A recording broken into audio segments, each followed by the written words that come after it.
أعوذ بالله من الشيطان الرجيم بسم الله الرحمن الرحيم والعصر إن الإنسان لفي خسر إلا الذين آمنوا وعملوا الصالحات وتواصوا بالحق وتواصوا بالصبر। মহান আল্লাহ রাব্বুল আলামিন কুরআনুল কারীমে 114টি সূরা আল্লাহ তাআলা আমাদেরকে উপহার দিয়েছেন। জোরে বলুন কতটি? 114টি সূরার মধ্যে 103 নম্বর সূরার নাম হলো আসর। চিৎকার দিয়ে কোন মারহাবা। আপনারা খুশি না বেজার? কেন খুশি? ভাইরা আমার, বাবাজিরা আমার, এই কুরআনুল কারীমের যতগুলো আয়াত আছে এই আয়াতগুলোকে দুই ভাগে বিভক্ত করা হয়েছে। আল্লাহ নবীর মাক্কি জীবনে 13 বছরে যে আয়াতগুলো এবং যে সূরাগুলো নাজিল হয়েছে এগুলোকে মাক্কি বলা হয়। আর হিজরতের পরে, হিজরতের পূর্ব পর্যন্ত যা নাজিল হয়েছে সবগুলো মাক্কি, আর হিজরতের পরে যা নাজিল হয়েছে সবগুলোকে মাদানী বলা হয়। আমাদের বর্তমান বাংলাদেশের মাদানী সূরার ওয়াজ করার কোনো পরিবেশ নাই, তাই তো মক্কায় আপনাদেরকে নিয়ে যেতে চাই। রাজি আছেন কিনা? মাক্কি সূরা তাফসীর করা হবে, কারণ মক্কায় আল্লাহ নবীর যে অবস্থা হয়েছিল বাংলাদেশের কোরআন প্রেমিক জনতার একই অবস্থায় অবস্থান করছে। আস্তে করে বলেন ঠিক কিনা?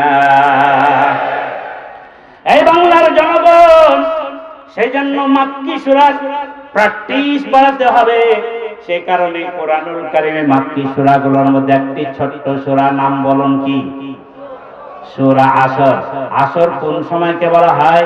হাসান বসরি রাহমাতুল্লাহ আলাইহি তাফসীর করতে গিয়ে বলেছেন, সূর্য যখন পশ্চিম দিকে হেলে যায়, সূর্যাস্তের পূর্ব পর্যন্ত যে সময়টুকু অতিবাহিত হয় এটাকে আসর বলা হয়। আর এই সময় একটা নামাজের ওয়াক্ত আছে, সেই নামাজকে সালাতুল আসর বলা হয়। আওয়াজ দিয়ে বলুন ঠিক কিনা? এই সময়টি প্রত্যেকটা মানুষের জন্য গুরুত্বপূর্ণ। দিন চলে যায়, রাত্রি চলে আসবে, দিনের কাজ সম্পন্ন করার জন্য মানুষ ব্যতিব্যস্ত হয়ে পড়ে। এই সময়টা খুব দ্রুত চলে যায়, এজন্য এই সময়কে আসর বলা হয়। আসর মানে সময়, আসর মানে যুগ, আসর মানে কাল, এইভাবে বহু অর্থে এই শব্দটি ব্যবহার করা হয়। আচ্ছা বলুন তো দেখি, সময় কারো জন্য দাঁড়িয়ে থাকে নাকি? Time and tide wait for none. Time এবং স্রোত, সময় এবং স্রোত কারো জন্য অপেক্ষা করে না। আসরের সময় এমন একটা সময়, এটা এমন ভাবে অতিবাহিত হয়ে যায়, মানুষের জীবন থেকে দ্রুত চলে যায়। প্রত্যেকটি মানুষের সময় যতটুকু চলে যায় তার আয়ু থেকে কমে না বাড়ে। আওয়াজ তুলে কান, কমে না বাড়ে। কিন্তু আমরা বলি আমাদের বয়স বেড়ে গেল, কথাটি সম্পূর্ণ ভুল। আমাদেরকে বলতে হবে আমাদের বয়স কমে গেল। যত দিন যায়, যত মাস যায়, যত বছর যাবে, মানুষের আয়ুষ্কাল কমে যাবে, কারণ সবার জন্য আয়ুষ্কাল নির্ধারিত রয়েছে।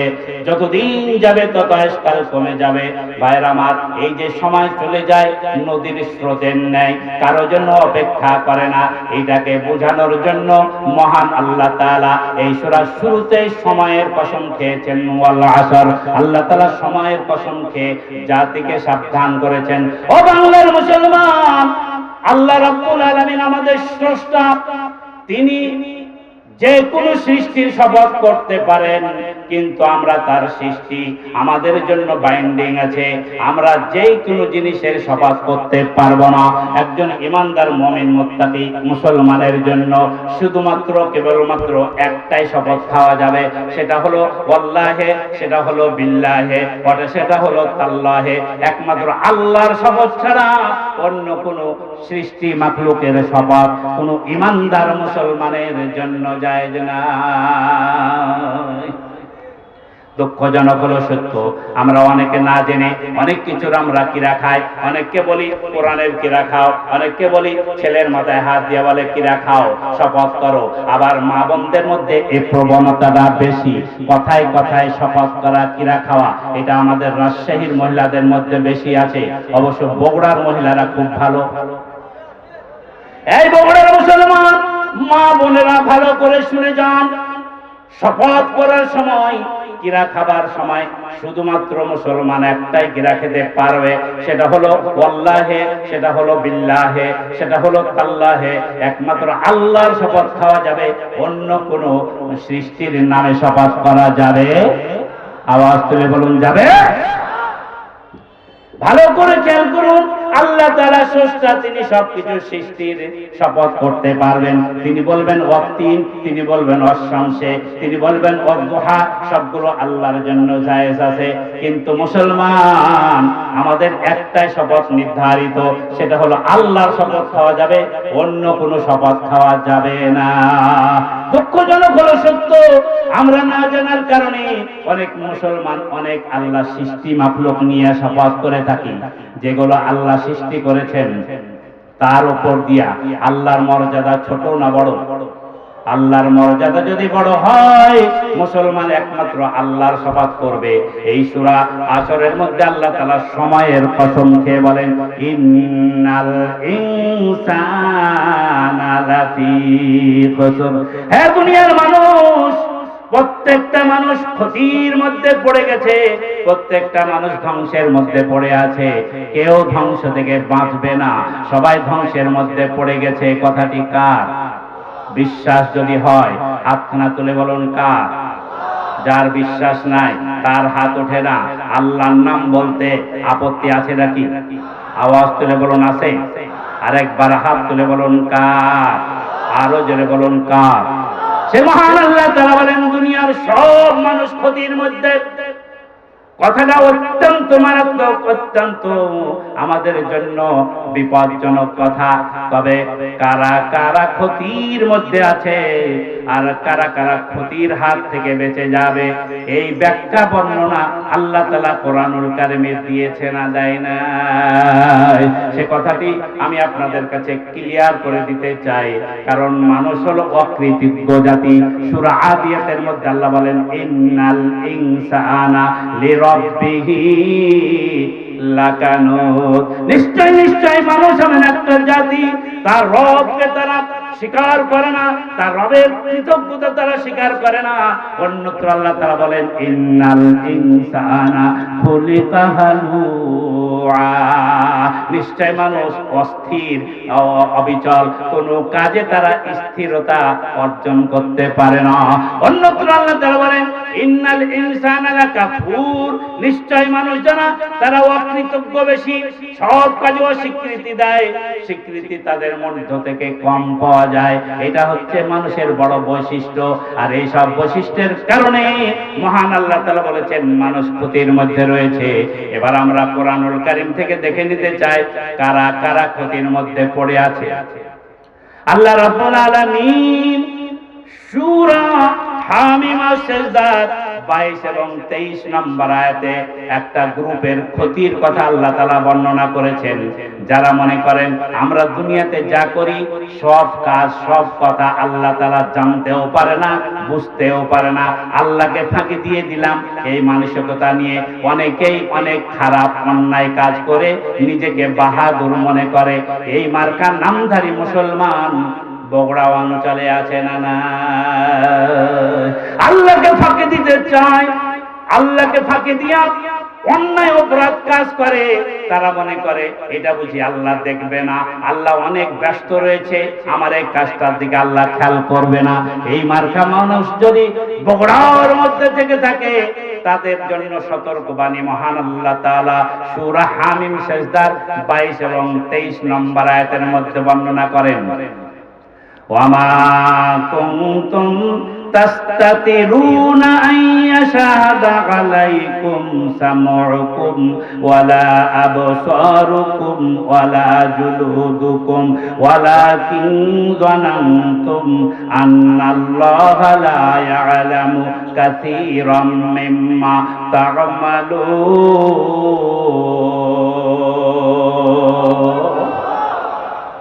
আল্লাহর কোরআন যখন পাঠ হয় শুনতে ভালো লাগে না খারাপ?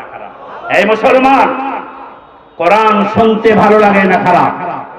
যার জবান দিয়ে আওয়াজ বের হচ্ছে না বুঝতে হবে তার ঈমান দুর্বল আছে।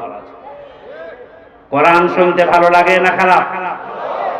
আরেকটি প্রশ্ন করি, কোরআন যখন পাঠ হয়, কোরআন যখন তেলাওয়াত হয়, ঈমানদার মুসলমানের ঈমান কমে না বাড়ে? আমরা যদি ঈমানদার মুসলমান হই, কোরআন শুনলে ঈমান বাড়বে না কমবে? তো বাড়ার তো একটা প্রমাণ থাকা লাগবে। যেমন ছিলাম তেমনই রইলাম, বুঝতে হবে তার ঈমান ঠিক নাই। কোরআন তেলাওয়াতের সাথে সাথে দেহে রক্ত গরম হবে, লোম খাড়া হবে, মনের অজান্তে হাত দুখানা আসমানের দিকে উঠবে, জবান দিয়ে বের হবে আল্লাহু আকবার, তাহলে বুঝবেন তার ঈমান ঠিক আছে। কথা ঠিক না ঠিক? কি বলেন, রেডি আছেন? আওয়াজ দিয়ে এখন রেডি আছেন? আরেকবার পড়ি, রেডি হয়ে যান। মহান আল্লাহ বলেন, ওয়ামা কুনতুম তাস্তাতিরুনা আন ইয়াশহাদা আলাইকুম সামউকুম ওয়ালা আবসারুকুম ওয়ালা জুলুদুকুম ওয়ালাকিন যানানতুম আন্নাল্লাহা লা ইয়ালামু কাসীরাম মিম্মা তা'মালুন। মহান আল্লাহ তাআলা বলেন, ওরে দুনিয়ার মানুষ, যারা অপরাধ করে, অপরাধ যখন করে তখন তারা মনে করে এই কাজ, এত কাজের মধ্যে আল্লাহ বুঝি আমার এই কাজটা খেয়াল করে নাই। তারা এটা ধারণা করে, অথচ তারা জানে না তাদের জন্য আমি আল্লাহ তাআলা তাদের উপর ইয়াশহাদু আলাইকুম, আমি তাদের উপরে সাক্ষী রেখে দিয়েছি। সামউকুম ওয়ালা আবসারুকুম ওয়ালা জুলুদুকুম, তাদের কর্ণ শক্তি, তাদের দৃষ্টি শক্তি, তাদের দেহের চামড়া, এগুলো আমি আল্লাহ তাআলার পক্ষের সৈনিক। এরা কিয়ামতের মাঠে মুসিবতের দিনে তুমি কোথায় কোন কাজ করেছে, কোথায় কোন কথা বলেছ, সবকিছু রেকর্ড করে তোমার দেহের কর্ণ শক্তি, তোমার দেহের শ্রবণ শক্তি, তোমার দেহের চামড়া, এগুলো মহান আল্লাহর কাছে সাক্ষী প্রদান করবে। আল্লাহরে তুমি ফাঁকি দিতে চাও, কিন্তু তুমি যেই মুখ দিয়ে কথা বলো, সেই মুখের জিহ্বাটা, সেই ঠোঁটটা আল্লাহর কাছে যখন সাক্ষী দেবে, বাঁচার কোনো পথ আছে? আর তুমি যে কান দিয়ে শোনো, সে কান সাক্ষী দিবে। যে চোখ দিয়ে তুমি দেখো, সেই চোখ তোমার বিরুদ্ধে সাক্ষী দিবে। তোমার গায়ের চামড়া, এইসব অবিবাহিত যুবক ভাইরা, এরা করে কি মানুষের ভিড়ে আপনার মাহফিল ছেড়ে দিয়া, এই যে দেখেন মাহফিলে যুবকের সংখ্যা কম, এর একটা বড় আছে কারণ। সেই কারণটা হলো আমাদের এই বগুড়া অঞ্চলে যত বড় বড় মাহফিল হয়, সেখানে একটা বড় একটা মেলার আয়োজন করা হয়। অবশ্য জোড় মাদ্রাসায় মেলার আয়োজন করে নাই।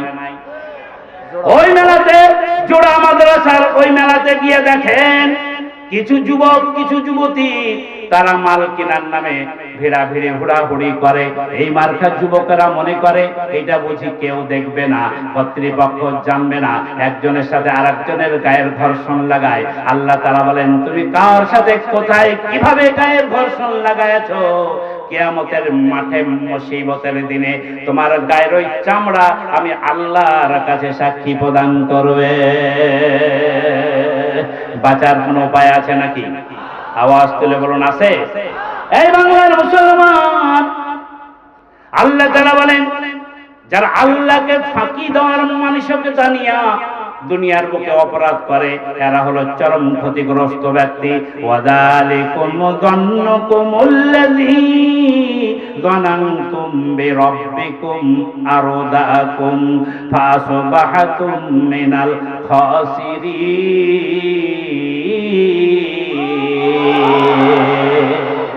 যারা আল্লাহরে ফাঁকি দিতে চায় এরা হবে চরম ক্ষতিগ্রস্ত জাতি। তাহলে এক নম্বর জাতি পেলাম যারা মনে মনে আল্লাহকে ফাঁকি দেওয়ার চেষ্টা করে। আচ্ছা বলুন, আল্লাহকে ফাঁকি দেওয়া যাবে নাকি? বুঝে এই জায়গায় তো আল্লাহ নাই। কি বলেন, আছে? আল্লাহ নাই, কথাটা ঠিক।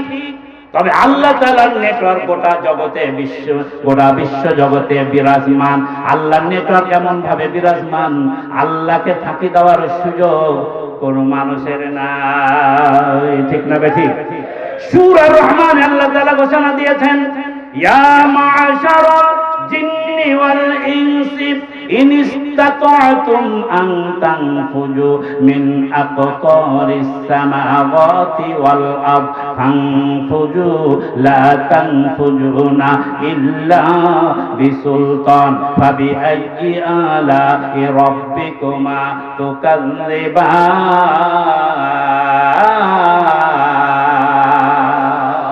দুইখানা হাত তুলে চিৎকার মেরে কেন আল্লাহু আকবার। বগুড়ার মানুষের আওয়াজ এত ছোট হোক, এটা বাংলাদেশের জনগণ কামনা করে না। কি বলেন, আওয়াজ তোলা যাবে? বাজিছে দামামা বাদরে মামা, শির উঁচু করি মুসলমান, দাওয়াত এসেছে নয়া জামানাই, ভাঙ্গা কেল্লাই ওড়াও নিশান, মুখেতে কালেমা হাতে তলোয়ার, বুকে ইসলামের জোশ দুর্বার, হৃদয়ে লইয়া ইশক আল্লাহর, চল চল আগে চল বাজে বিশান, ভাইকেরে তোর গলায় তাবিজ, ভাইকেরে তোর গলায় তাবিজ, বাধা যে রয়েছে পাক কুরআন, বাজিছে দামামা বাদরে মামা, শির উঁচু করি মুসলমান। দুইখানা হাত একসাথে তুলে চিৎকার মেরে কোন আল্লাহু আকবার।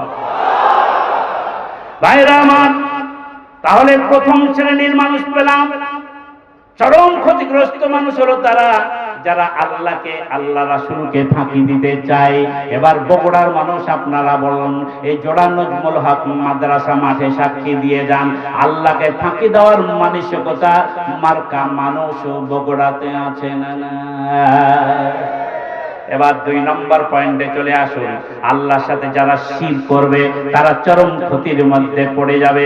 মহান আল্লাহ তাআলা সূরা জুমারের 65 নম্বর আয়াতে বলেন, ওয়ালাকাদ উহিয়া ইলাইকা ওয়া ইলাল্লাযীনা মিন ক্বাবলিকা লাইন আশরাকতা লা ইয়াহবাতান্না আমালুকা ওয়ালা তাকুনান্না মিনাল খাসিরিন। মহান আল্লাহ তাআলা বলেন, হে নবী, তোমার কাছে এবং তোমার পূর্ববর্তী নবীদের কাছে একটা ওহী করে জানিয়ে দেওয়া হয়েছে।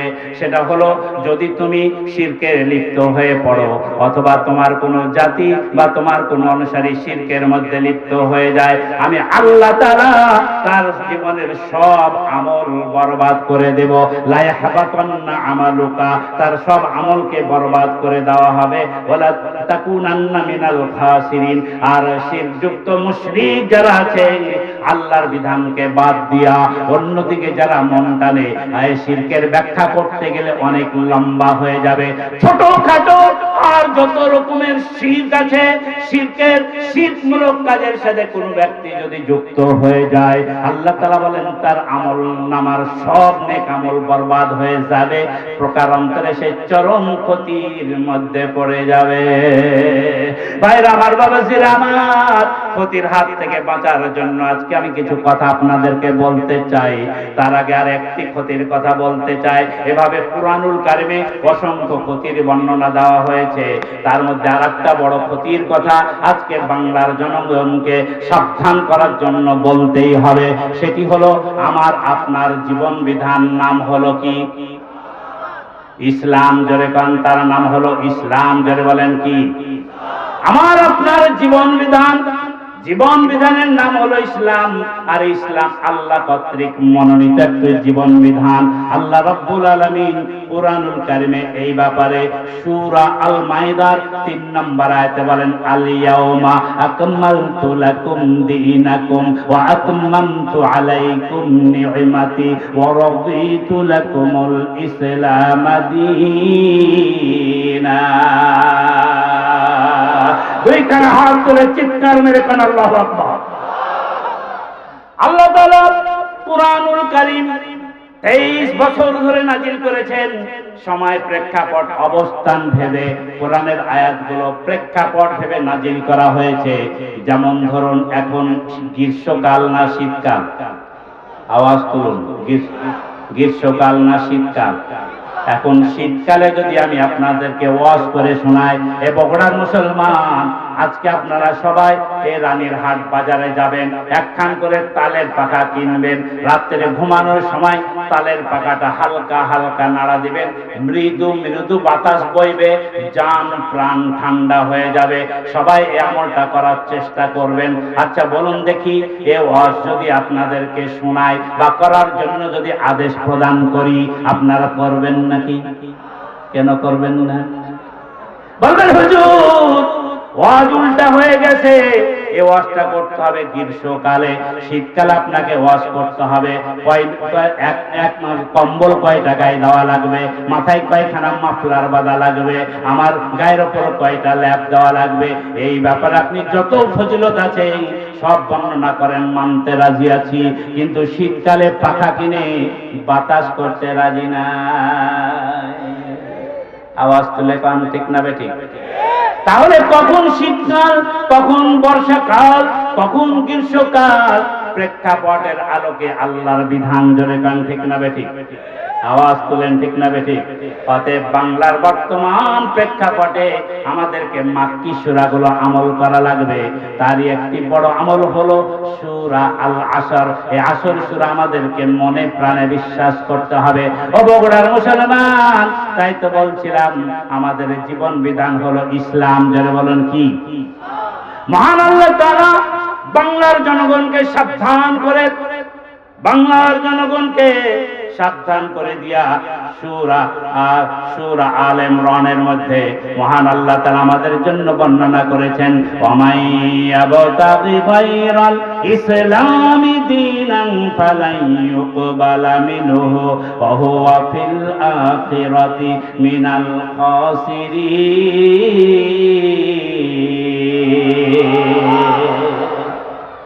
ধ্বংসপ্রাপ্ত সব জাতি ওরাই ধ্বংস হয়ে যাবে, ওরা ইহকালে ক্ষতিগ্রস্ত হবে, পরকালে ধ্বংস হয়ে যাবে। যারা আল্লাহর মনোনীত জীবন বিধান ইসলামকে বাদ দিয়া মানব রচিত মতবাদের দালালি করে বেড়াবে, যারা আল্লাহর দেওয়া জীবন বিধান ইসলামকে বাদ দিয়া মানব রচিত মতবাদের তালাশ করবে, আল্লাহ তাআলা বলেন এটা আল্লাহর কাছে কবুল হবে না। প্রকারান্তরে এই মানুষগুলো পরকালে হবে চরম ক্ষতিগ্রস্ত।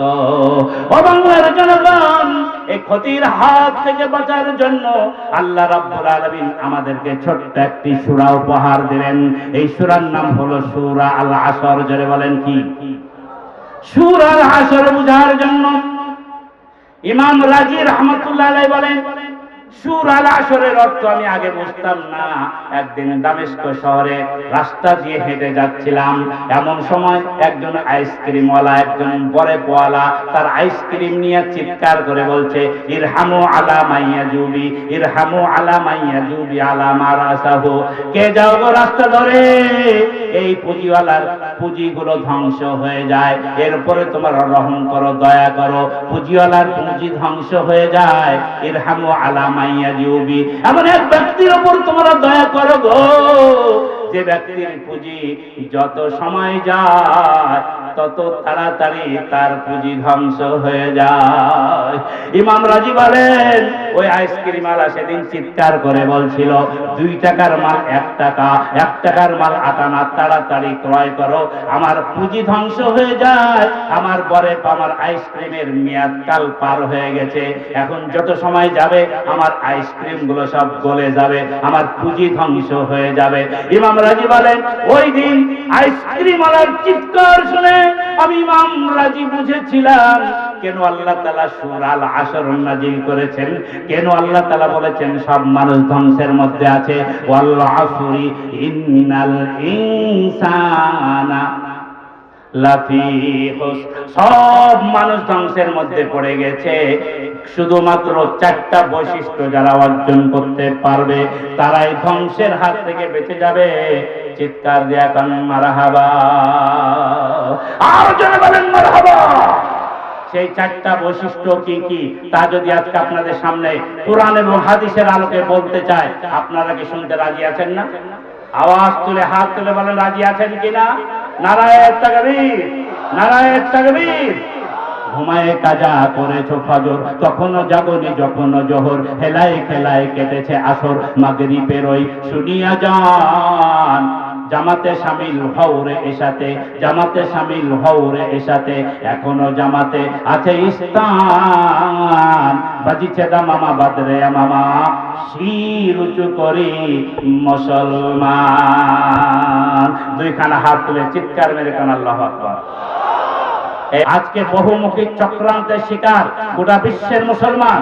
আজকে আল্লাহু আকবার স্লোগান আমাদেরকে যত্রতত্র যেখানে সেখানে দিতে দেওয়া হচ্ছে না। আমি স্পষ্ট কণ্ঠে বগুড়ার মানুষকে জানিয়ে দিতে চাই, দিলের মধ্যে অন্তরের মধ্যে যদি এক তিল পরিমাণ ঈমান থাকে, যতক্ষণ দিলে ঈমান আছে, আল্লাহু আকবার তাকবীর আমরা ছেড়ে দেব না। রাজি আছেন কিনা? দুই হাত তুলে চিৎকার মেরে কেন আল্লাহু আকবার।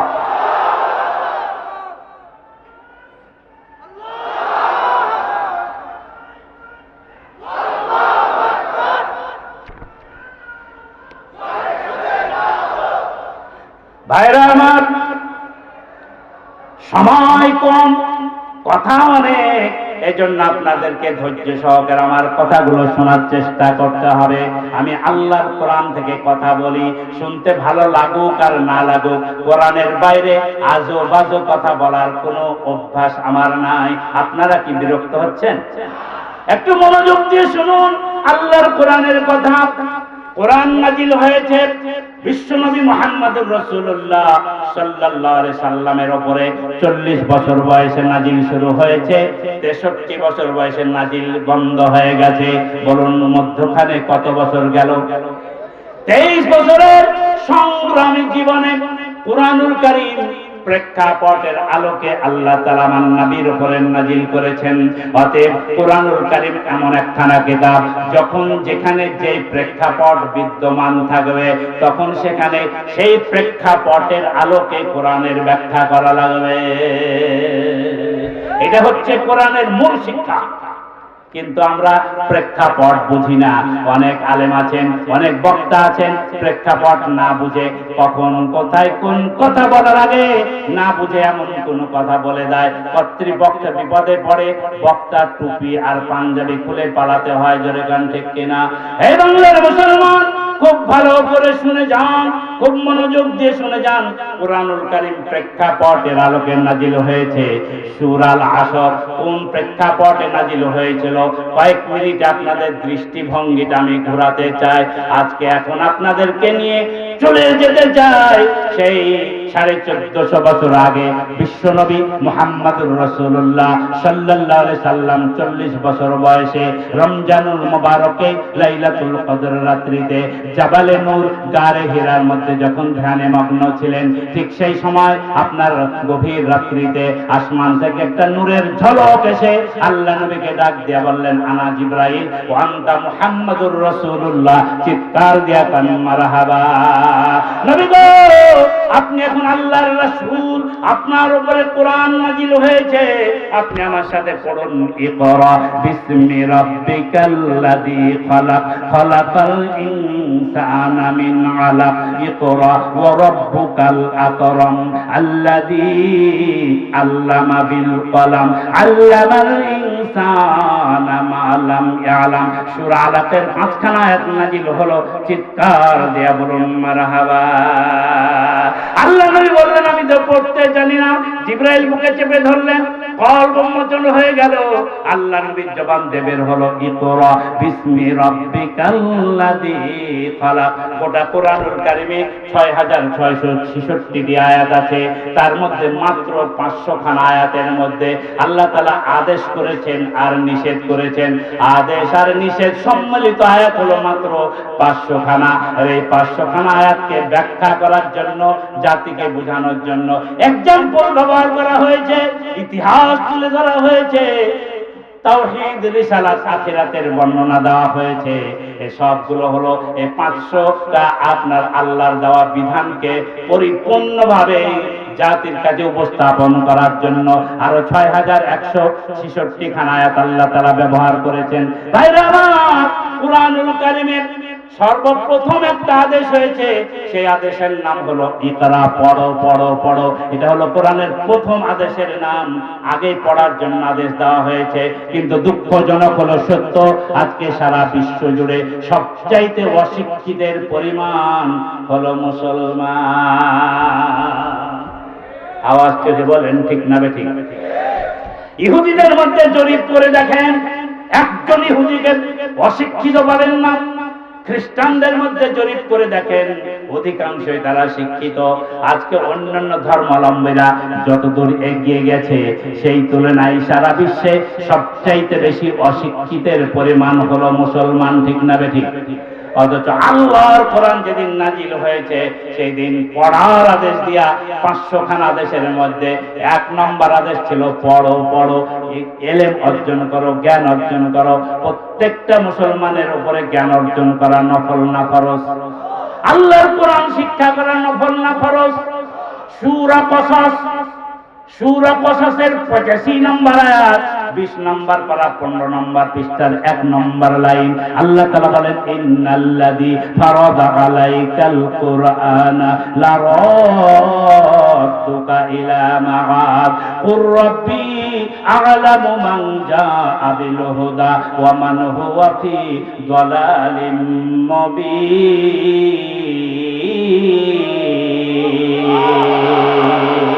সব মুসলমানকে হাত তুলতে হবে। যদি মুসলমান ছাড়া বেধর্মী থাকেন, তার ব্যাপারে আমার কোনো কথা নেই, কিন্তু মুসলমানের ঘরে সন্তান যদি হয়, 2 খানা হাত তুলে চিৎকার মেরে কোন আল্লাহু আকবার। এরপরেও কেউ কেউ হাত তুলে নাই, সম্ভবত তারা অমুসলিম হতে পারে। ভাইরা আমার, বাবাজিরা আমার, খুব খেয়াল করে শুনুন, অ্যাটেনশন তুমি। আল্লাহর কোরআন সূরা কসস 85 নম্বর আয়াতে আল্লাহ তাআলা বলেন, ইন্নাল্লাযী ফারাজা আলাইকাল কুরআন, নবী গো, আপনার উপরে এই কোরআন খানা নাজিল করা হয়েছে। এই কোরআনের বিধিবিধানগুলো পড়া, এটা মানা, এর যে সমাজ গঠন করা, আমি আল্লাহ রাব্বুল আলামিন আপনার উপরে ফরজ করে দিলাম। আমার নবীর উপরে যে কোরআনের বিধান ফরজ, আমরা সেই নবীর উম্মত, আমরা সেই নবীর অনুসারী, আমাদের উপর নফল না ফরজ? আওয়াজ তুলে বলুন, নফল না ফরজ? দুঃখজনক হলো সত্য, 80% মুসলমান কোরআন পড়তে জানে না, যে 20% জানে, এরা আবার ভালো করে তাকবীর তারতিল বুঝে না। আর যারা তাকবীর তারতিল বুঝে, ওরা অনেকে আবার কোরআনের অর্থ জানে না। আর যারা কোরআনের অর্থ জানে, তাদের অনেকে কোরআনের অর্থ মেনে চলে না। আর যারা কোরআন ভালোভাবে পড়তে জানে, তাকবীর তারতিল বুঝে এবং কোরআনের অর্থ অনুযায়ী নিজেদের জীবন যাপন করতে চায়, এই সব কোরআন প্রেমিক মানুষগুলোকে এদেশের মানুষ ভালো চোখে দেখে না। এই বাংলার জনগণ, কোরআন পড়তে হবে, কোরআন বুঝতে হবে, কোরআন মানতে হবে। এটা মুসলমানের উপর নফল না ফরজ? আওয়াজ করে বলেন, নফল না ফরজ? কোরআন শিক্ষার সর্বোত্তম কেন্দ্র হলো মাদ্রাসাগুলো। সারা বাংলাদেশে হাজার হাজার মসজিদ মাদ্রাসা আছে। এই যে জোড়া নজমুল হক কামিল মাদ্রাসা, এই মাদ্রাসার ক্লাস 1 থেকে কামিল পর্যন্ত প্রত্যেকটা ক্লাসে কোরআনুল কারীম পাঠ করা, কোরআনুল কারীম শিক্ষা করা, এটা একটা কম্পালসারি সাবজেক্ট। একেবারে ক্লাস 1 থেকে শুরু করে নিয়ে কামিল পর্যন্ত প্রত্যেক ক্লাসে কোরআন নামে একটা সাবজেক্ট আছে, এটা পাঠ করানো হয়, এটা পড়ানো হয়। দুঃখজনক হলো সত্য, আজকে মুসলমানের ঘরের সন্তান মাদ্রাসায় পড়তে চায় না। ওদেরকে কে যে এটা ভুল শিখাইছে আমি তা জানি না। তারা বলে মাদ্রাসায় পড়লে নাকি চাকরি পাওয়া যায় না। আমি বলি সম্পূর্ণ ভুল কথা।